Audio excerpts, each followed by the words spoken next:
The Konark Sun Temple is a remarkable mystery that not only demonstrates the power of ancient Indian architecture and science but also continues to baffle scientists worldwide. Have you heard about the magnetic force that once suspended the statue of Lord Surya in midair, or about the time machine that was more accurate than modern clocks? Today, we'll take you on a journey through this 800-year-old temple, where every stone is woven with threads of science, mystery, and devotion. Hello friends, in today's documentary, we'll explore the mysteries of the Konark Sun Temple, its history, its amazing science, and the power that gave birth to such a masterpiece on Earth even in the 13th century.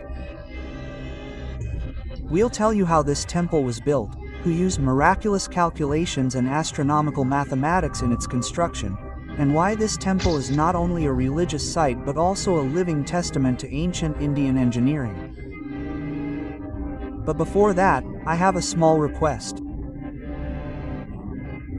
If you enjoy our efforts, please like this video and don't forget to subscribe to the channel. Doing so will encourage us to uncover more such unsolved mysteries. So, without further ado, let's begin the video with this mysterious journey to the Konark Sun Temple.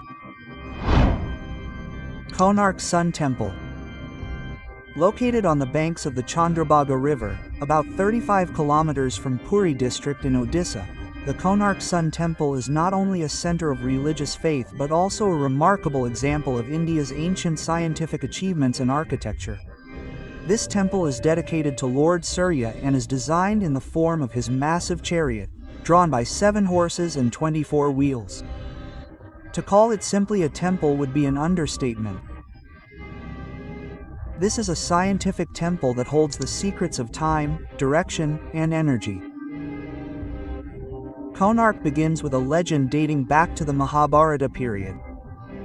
Lord Krishna's son, Samba, was extremely handsome and impressive. Driven by arrogance, he indulged in some inappropriate activities. Inspired by the sage Narada, Samba displayed his beauty among the gopis. This angered Lord Krishna and he cursed him with leprosy. To overcome this curse, Samba sought guidance from several sages, and finally, Arka Kataka advised him to perform penance to the sun god. Samba performed rigorous penance for 12 years on the banks of the Chandrabhaga River, appeasing the sun god. The sun god cured him of his illness, and at this very spot, the snake resolved to build a temple in his honor. This place later came to be known as Konark. Kon means direction, and Arka means sun. The restoration of the remains of the epic temple was undertaken in the 13th century by the mighty King Narasimha Deva I of the Ganga dynasty. He initiated this work at the inspiration of his mother, Queen Kasturi Devi, who advised him that just as his ancestors had built the Jagannath temple, he too should build a unique monument to the sun god. This temple would not only symbolize religious devotion but also showcase the power, prosperity, and scientific culture of the Ganga dynasty. Construction began in 1238 AD, and by 1264, the temple was completed over a period of 26 years, with the assistance of approximately 1,200 skilled artisans. It was built under the supervision of architect Bishu Maharana, who, despite the limited technologies of that era, created a monument that still amazes the scientific community. When the temple was nearly complete, the installation of the urn on the pinnacle remained.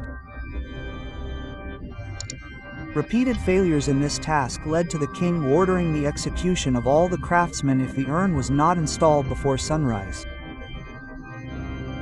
In this critical moment, Bishu Maharana's 12-year-old son, Dharmapada, who was visiting his father for the first time, stepped forward. He climbed the pinnacle alone at night and installed the urn according to his calculations.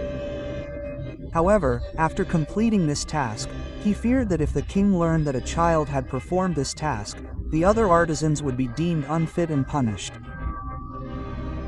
To save the lives of his father and the artisans, Dharmapada sacrificed himself by jumping into the river.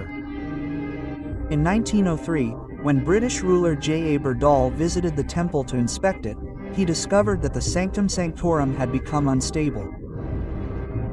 Due to a lack of technical resources, he took a strange but logical step, filling the Sanctum Sanctorum with sand and closing all its openings.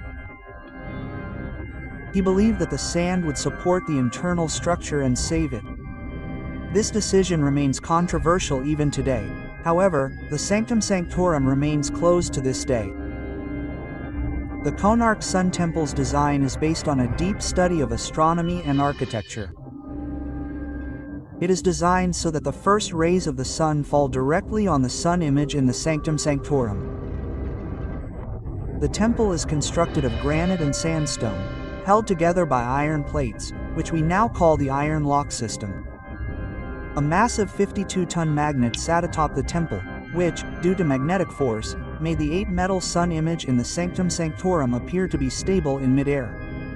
The temple has 24 wheels representing the 24 hours of the day and the 12 months of the year.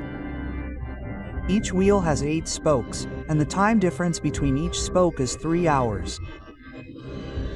Thus, these wheels function as sundials. The time will be determined by the shadow of your finger. This calculation is so precise that scientists still research it today. The temple's 7 horses represent the 7 days of the week and the 7 colors of the rainbow. In 1666, Newton discovered that sunlight consists of 7 colors. However, the Konark Temple illustrated this principle through art and architecture 400 years earlier. The temple's magnetic influence was so powerful that the compasses of passing ships would stop working. Portuguese sailors nicknamed it the Black Pagoda, and it is said that they removed the magnet, causing the temple structure to become unbalanced and slowly collapse. In 10,578, the Kala Pahad of the Bengal Sultanate attacked the Konark, Puri, and Kamakya temples. It is believed that he destroyed the sun statue and removed the magnet. The priests hid the statue in the sand and later installed it in the Jagannath Temple in Puri. However, some believe that the statue is now in the National Museum in New Delhi. Historians such as the Chinese scholar Xuanzang, the Greek geographer Ptolemy, and Akbar's courtier Abul Fazl have mentioned Konark. The temple was a vibrant place of worship until the 17th century, when political instability and natural disasters led to its decline. In the 18th century, the Aruna pillar was removed from the temple and installed in front of the Jagannath Temple in Puri, demonstrating the spiritual connection between the two sites. The Konark Sun Temple was not just a place of worship.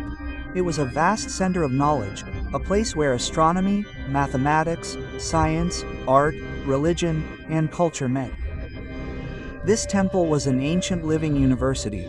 Even today, the temple's Sanctum Sanctorum remains closed, and scientists and archaeologists are working to uncover its mysteries. This temple is not only a symbol of faith but also a living example of the glorious science and culture that India gave birth to centuries ago. If you found this information interesting, please share it with your friends and family so that our next generation can also learn about these unsung wonders of India. Jai Hind.